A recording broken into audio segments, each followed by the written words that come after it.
Hey everybody, welcome back to the channel. My name's Andrew, also known as GingerHacker, and I'm so excited to bring onto our episode of Breaking into Cyber today a fun little twist. This episode will be breaking into cybersecurity sales.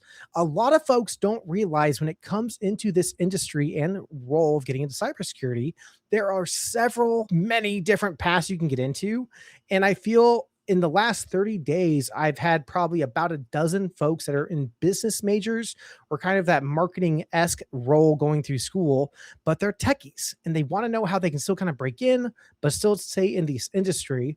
And with that being said, I'm so excited to have on our channel today for our guest, Me-Rae over at Torq, who's going to drop some amazing information. And Me-Rae, I want to pass it to you for a quick introduction. Yeah. Thanks, Andy. So my name is Me-Rae. I'm based here in Milwaukee, Wisconsin, originally from the Detroit area. Been selling my entire career, so over a decade, but been selling cybersecurity for a little over 5. And here at Torq, I've been at Torq for about 6 months.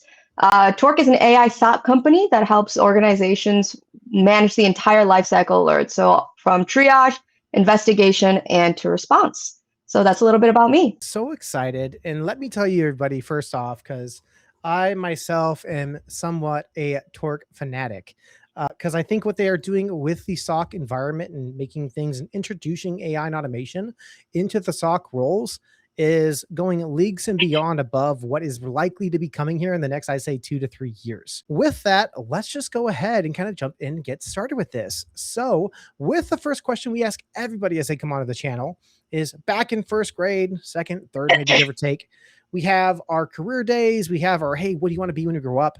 And we say doctors, we say lawyers, we say sports professionals, we say an astronaut, but obviously we kind of got into the sales industry / sales business. So my first question to you is, how did you break into cybersecurity sales? Yeah, so like I said, I've been selling for over a decade, so my entire career. So I went to Michigan State, go green, and I graduated with a communications and a sales leadership minor that they offer at Michigan State. And I kind of stumbled into that on accident. I didn't know, like many people, had no idea what I wanted to do with my life. I had this really generic communications degree. And I was like, I think I need to do something more because I need something a little bit more guided. And so I talked to some folks that happened to be in the comm building that day. And they're like, you should check out the sales minor. And I said, I don't know if I'll like that, because a lot of people have like a negative connotation towards sellers, right? But took my first class, loved it. So been selling since graduation. And then how I got into cyber was I used to work so I was in Metro Detroit. This is right around 2020. So COVID hit and the world shut down, right? And I was working at a company, and during that time, it was tough for a lot of different reasons, right? And a lot of people were getting furloughed. And in my company, they furloughed half of the sales staff. And thankfully I wasn't included in it, but it got me thinking, like, man, I don't know. I was like, maybe this isn't for me. Like, I'm not super passionate about this. I could get furloughed any day now. Maybe I need to look into something else. And being from, Southeast Michigan, Duo Security is a company, born and headquarters in Ann Arbor, my rival school in University of Michigan. And I heard nothing but good things about it, right? I didn't know much about tech, but I was like, there's buzz around this company because they're like a non-automotive based company in Southeast Michigan that is killing it. And so I look online, I was just checking it out, and I was like, I don't really know what this is, but they got good Glassdoor reviews. And so I looked into their sales role, and frankly, like, I took a role, I don't want to say it was like a step back, but it depends on who you ask, but I took on a role as a BDR there because I was like, I got to break in somehow, right? And so I came in as a BDR, and the rest is history. I worked from there to become a Duo rep, to a Cisco rep, to then working at Abnormal, to now Torq. Real quick, for those that may not know, what is the BDR stand for, that abbreviation? Yes, great question. So business development rep, you hear SDRs, ADRs, account development, sales development, business development rep. Awesome. Well, I think that actually ties in great to kind of this follow-up question I have for you. So, when you were kind of making this career pivot, and I love how you kind of mentioned like, hey, depending on who you ask, on when you're trying to get into that new role, it's sometimes it's not a bad thing to like if you're having to take like a different title change or that kind of shift to get your door into that next kind of career path or that career role you're walking into. So, I mean, I do like how it's like, hey, look, but look where you are now. So obviously it worked out. But Yeah. I think the next question I would have for you is so if you could have gone back to where you are now when you were initially getting into this role, what would have been some of the things that you would have liked to know to like maybe prepare yourself to be a good candidate or kind of like to really stand out and be the best at these kind of roles that you got into now? Yeah, I think initially, well, if I could go back and start over, I would have gotten into tech a long time ago. Like I would have, so if you're considering it, like, and you love technology and me being in cybersecurity, it's such an innovative world because the bad actors they're smart too, right? And so the technology is constantly changing, it's constantly innovating, and that's really exciting for me. But when I look back, a couple things I would do differently besides getting into tech right off the bat is one, knowing the tech. I think I got lucky that I had enough sales experience to justify my lack of actual cybersecurity knowledge. And there's a lot of people, me being a seller, I joke, I'm just the pretty face, I'm just the personality. My SE, my sales engineer, they're going to be the ones to do, all the techie stuff, right? Not necessarily true. I think there's a lot of credibility that goes into being a seller, that you have to know the stuff that you're selling. You have to know the industry. You have to know the major players, your competition, the day to day of the people that you're selling to. So one, I wish I would have been way more educated on the industry as a whole, and kind of what each technology actually does and the value of it. And then another thing I wish I would have done a little differently is, like you said, not be afraid to like take that step back. I think I would have gotten in tech, or an alleged step back role. I think I would have gotten into tech a lot earlier if I hadn't had this idea of like, oh, being a BDR, SDR, like I'm above that. Like I shouldn't, like that was the wrong mentality to go into it, because I look back now, those skills I have from being a BDR have kind of stayed with me in my entire sales career. Yeah, I talk to folks all the time when it's like they get out of school, they got their $40,000 piece of paper that I went to school for 4 years, and they're looking Yeah. for that six-figure job, that full remote. And I explained to folks, I'm like, hey, look, I'm like, you just need to get yourself into a business and get your foot in the door, whether that's Mhm. help desk, whether that's like a tier one role, but maybe you see yourself as a tier two, tier three. If you're a hard worker and you know where your kind of end aspirations are, half the time it's just getting into the right business to like kind of start showing your worth. And then Yeah. easily within like 5, 6, maybe first year, depending on what that business and company looks like on size wise, they'll recognize and see the hard work. And usually, can't say always, but usually within many roles, yeah, if you see a hardworking individual that is a team player, works well, doesn't need a lot of like micromanaging or end up like kind of hand holding, they're just a go-getter. Those people stand out and kind of move up the ladder pretty quick. 100%. 100%. Totally agree with that. So, well, two fantastic, and I think that's actually really good advice because we've talked, and I've talked to many other folks when it comes into vendors where it's like I talk to the folks doing the booths at conferences, and they're like, oh, let me go get my sales rep. I'm like, I want to talk to you, because the fun thing is too is just like you said, you're the first face a lot of folks see when it comes into branding, when it comes into whatever Yep. business you're working with. So the thing I also like to tell people when they're looking into the aspects of breaking into cyber or still wanting to stay into a business major aspect of sales or this marketing piece of it, there's still a ton of knowledge you have to know and be aware of. And just like you said, vulnerabilities, your competitors, all fantastic points of view. So, but that ties into, I think, my next question I have for you, which is your favorite part about getting to talk to all these companies and how you get to solve their problems. So obviously Torq's doing amazing things inside the SOC world with automation, processes, hyper automation. What is your favorite part when it comes into getting to talk to these organizations, getting to have these first initial conversation phone calls, and just seeing their kind of eyes widen up like, oh my gosh, this is exactly what we need? Yeah, I think, it's so funny. I was just on a call today with someone I did meet at CypherCon, actually, or I didn't meet them. I knew their friend who brought them to my table. Of course, I wasn't there, but they're like, hey, I want to meet with you guys. It was so funny. He was like, I know the vendor.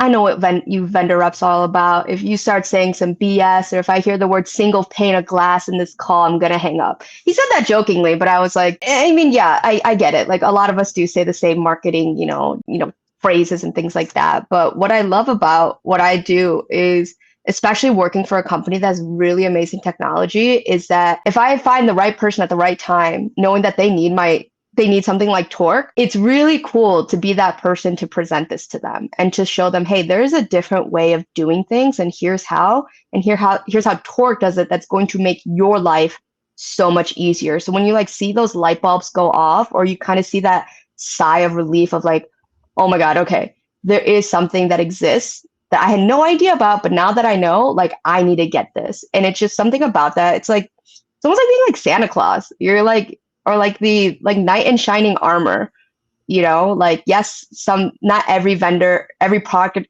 is going to be a perfect fit for that company at the right point in time.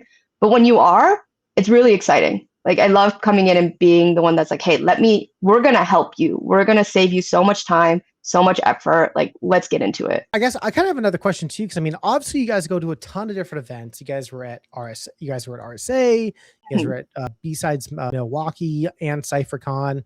Is there a lot of travel involved when it comes into being a sales rep? Is it remote? Is it hybrid? Or is that going to be kind of case by case basis depending on skill level, what team you're on, East Coast, West Coast, Central, things like that? Yeah, it really depends. I feel like most sellers, like people who are the ones actually working with customers, like working with buyers, we're generally remote because you want to be where your customers are. So we all get territories, right? Like specific areas of the country that is where we sell into. So for example, my territory is me living in Milwaukee. So I have Wisconsin, Minnesota, the Dakotas, Nebraska, Kansas, and Montana. It's huge. It's huge. Yeah. So yes, I do travel quite a bit, but I like that part of the job. Like, I signed up knowing, hey, I was going to get a big territory, and I'm going to have to travel to these events, go to my customers and things like that.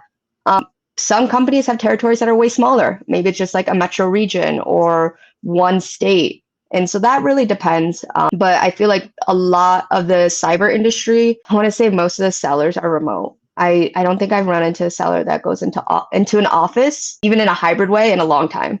Yeah.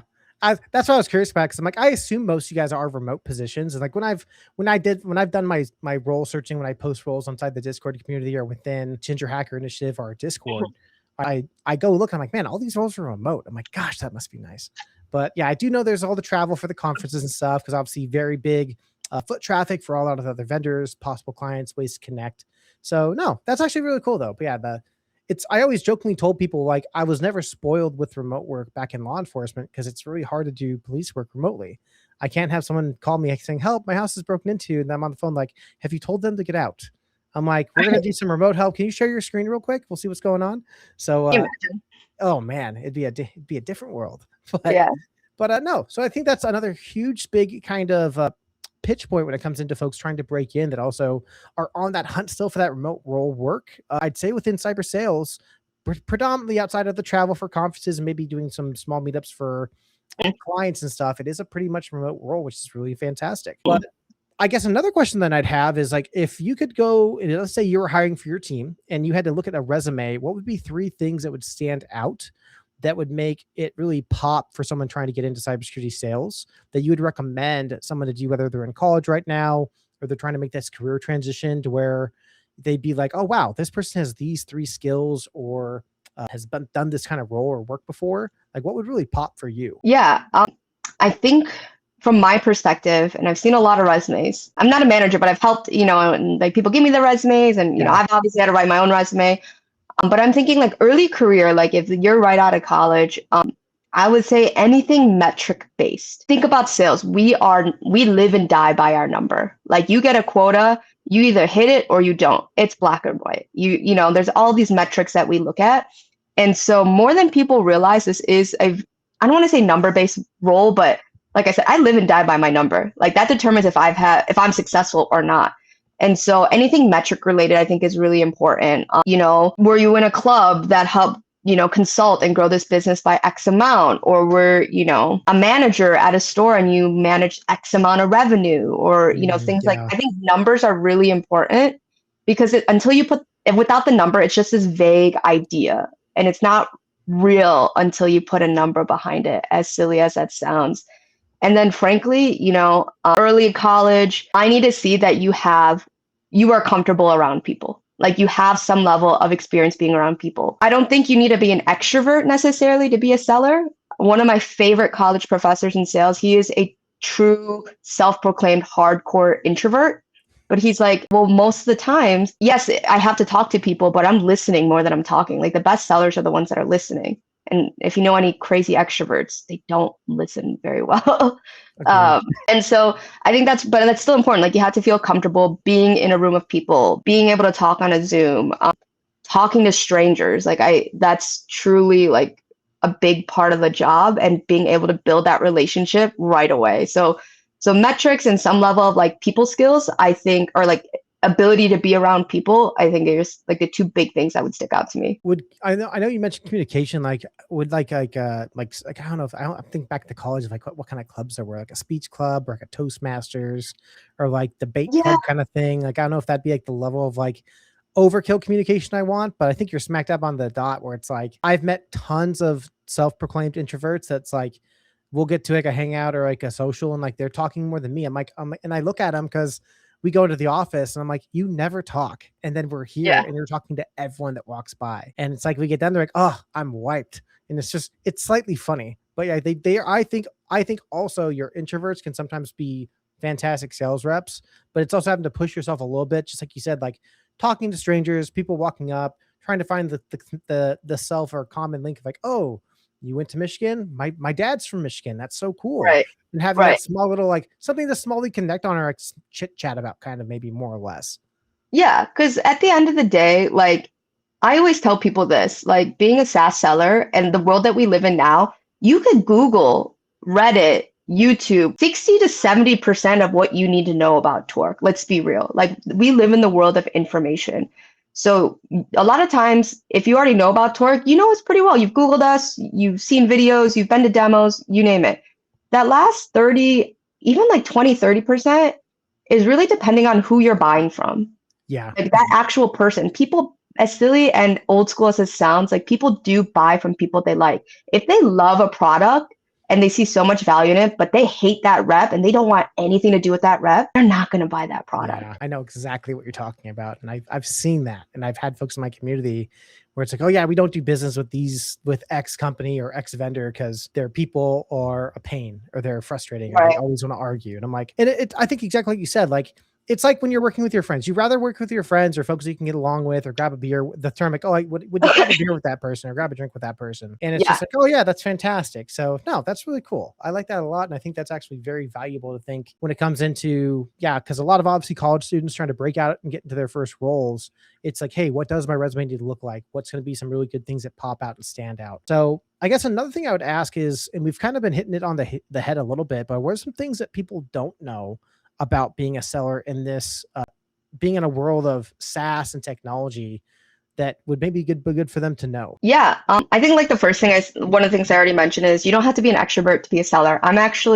People don't believe me when I say this, but I'm definitely more introverted than I am extroverted. Like I would I, never have guessed at CypherCon because yeah, that's too funny.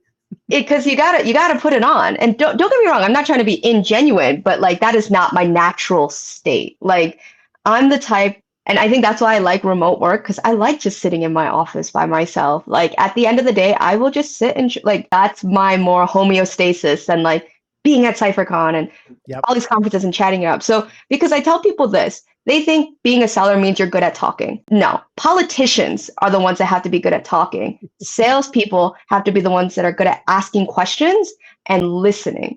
And that's where the introvert personalities tend to shine and end up being better sellers than they give themselves credit for. Because there's that stereotype, especially in tech, maybe not so much in cybersecurity, about the guy in the Patagonia vest and the button-up shirt that just kind of like, no one. You're naming off like half the people we see at Right. And so like there's that stereotype and it's true for a reason, but I feel the industry is kind of changing more to be, like I said, you're going to find out most of the stuff on Google. You need to work with people that you genuinely connect with and trust. And so I don't think people realize that, that's still a huge, huge part of it. It's still a people to people business. And another thing people don't realize about sales, especially in cyber sales, is, the income being in this field has provided me has frankly changed my life. I don't think if I had stayed in the industry I was at before, I don't think I would have the comfort, like the income that I have now.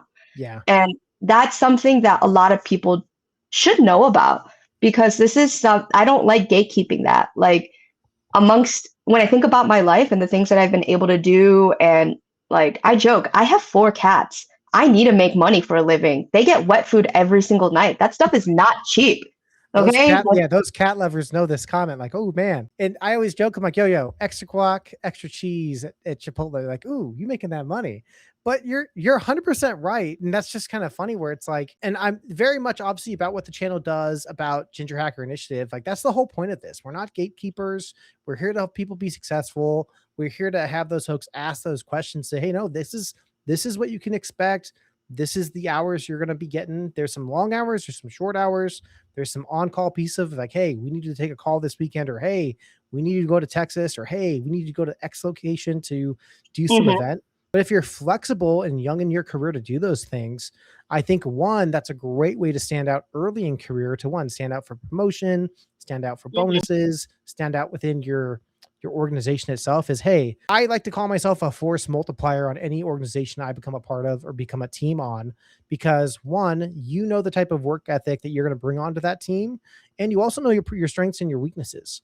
So I think the thing I love, I guess I'm not trying to say this in a bad way, they know when to stop talking and also pass that buckdo to someone that like is either more technical or something they don't have that familiarization on. They've never steered me wrong or give me kind of like a BS answer. And that's the one thing too, when it comes into talking, I think, to any vendor that any organization can also connect with, saying, hey, is this person just going to be talking about things I want to hear? Or will they actually give me the honest answer? Hey, you know what? Not super familiar with that. Let me find that out though, and I can get back to you. And I think that's where I've really enjoyed my conversations and getting to meet and talk to a lot of the Torq team. Is there's none of that BS. It's like, hey, here's what we offer. Here's how it happens. Here's how the cookie's made. What other questions do you have? And if they can't answer it, I always get someone else with a great follow-up, or they introduce me to someone to talk to. And that's been at least my fantastic. Anytime I get to see Torq at a booth or a vendor hall, I always get to go say hi, because you guys are fantastic. Slight plug in, but yeah, anywho. But yeah. So I think that's also goes to like our enablement team too. Like, sales is one of those things, like it's an art and a science. It's really, you can't really like whiteboard it out. You can't say, hey, A, B, C, D needs to happen for you to get X, Y, and Z. It really is, like I said, an art and a science. And so part of our like enablement I've gotten, and Torq's enablement, is really understanding the balance of that. And again, knowing when to kind of stop talking, knowing when to say, hey, we always say, if you don't know it, you just don't know it. And it's okay. Like, it is okay not to know something. And I think a lot of people have that fear of, they're like, oh shoot, if I'm a seller and I don't know this, there goes my credibility. Not necessarily. You lose your credibility if you straight up lie and you get caught in the lie. If you say, hey, we can totally do that, and then you can't, there goes your credibility. So I think, especially folks coming out of this, like, I think a lot of people stereotype, like coming out of college, trying to get into sales, they stereotype that it's all an art and think it's very, very personality based. But there is a lot of structure behind it as well. And that's when you learn to kind of stop talking, how to ask the right questions, how to approach people and get to the bottom of it, how to read an org chart to understand, hey, who has the power to do what? So there's a lot more structure than I think people give, sellers like myself credit. And fantastic, all valid points. So I have 2 more questions before we wrap up. I just want to say, first off, huge thank you for coming onto the channel. And as a huge thank you that we do with everybody, we'll be sending you our link to pick out some awesome, cool GingerHacker swag as a thank you for getting to come on. But yeah, last 2 fun questions I had for you is, so when you're not doing cyber sales and you're unplugged from the workday, your phone's off, what do you like to do for fun? What are you doing to recharge, plug in for the next week, and getting yourself all set for that Monday? Yeah. Well, I got 4 cats and I am engaged. So, and the introvert in me just likes to hang out at home. I am obsessed with my cats more than they are ever going to be obsessed with me, but I love them. I've got 2 cat beds on my desk to give them the opportunity to like be around me. And so love hanging out with my cats. Big hockey fan, the PWHL. That's why I wore this today. I got into a hockey league up here 2 years ago. I had never played hockey or skated in my life. Took a chance on a random sport and fell in love. So if you see me on the weekends, I'm always at the rink, even in the summer. So I freaking love hockey. Probably That immediately follows up with two questions. One, what are your four cats' names? So at work, they call them the M Squad. So this is Miso. We got Miso, Matcha, Momo, and Maki. That is so awesome. And then second follow-up, what position do you play in hockey? I play right D. So I think it's funny because I used to play wing and I wanted to be a scorer, right? Because they get all the glory and like it's fun and whatever. Like the guitarist in the band. I want to be in the front of the band, not the Yeah. drummer. So. Yeah. But I realized like being defense, like kind of just suits like my personality, my strong suits more, where I like seeing the entire ice. I like setting up people for pass, like, for points and passes, things like that. And I have this like personality of like, no one's gonna like score on me. Like, I dare you to try. Like, this is my house. That's my goalie. I'm protecting it. And it really like brings out that like side of me that it just like works really well. So I like playing defense. That's so awesome. I've played hockey twice. And obviously being here in Arizona, we actually do have hockey teams other than the Coyotes. Like for high school, there are some like private charter leagues you can get into. Good friends played. Very expensive, obviously, because you're obviously having to pay for a lot of the ice time and stuff. But no, that's really fun. Yeah, I was more of I'm a game nerd myself. That's how I kind of unplug and charge. I just plug into Baldur's Gate and another set of games to kind of recharge for the week. But no, fantastic. Well, this has been amazing getting to get you on for your point and aspects of breaking into cyber sales.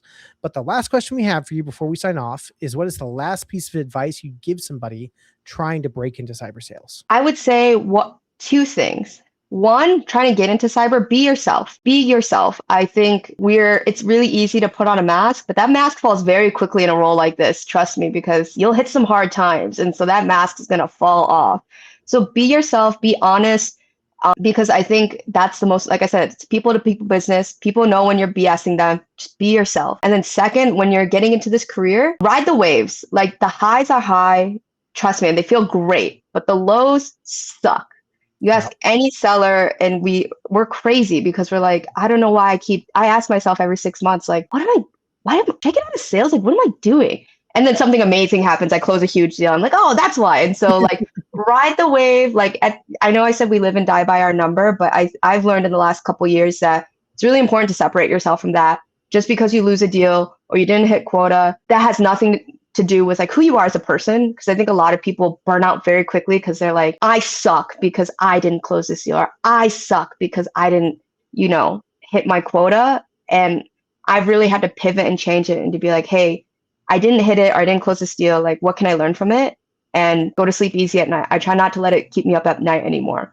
And I think that's what's kept me in this selling role for a while. For last couple years is because I finally taught myself, hey, at the end of the day, you're Me-Rae before you are a Torq seller. So don't forget that. I think that's really important. Fantastic advice. And Me-Rae, we are so glad to get to have you on the channel for our Breaking Into Cyber series. And everybody, if you've not checked out Torq, please do hit that Google, hit that checkout, look for the cool logo, look for the flaming skull. And as always, we'll be having more amazing Breaking Into Cyber series throughout this year. So please stay tuned and we'll catch you on the next video. See you guys.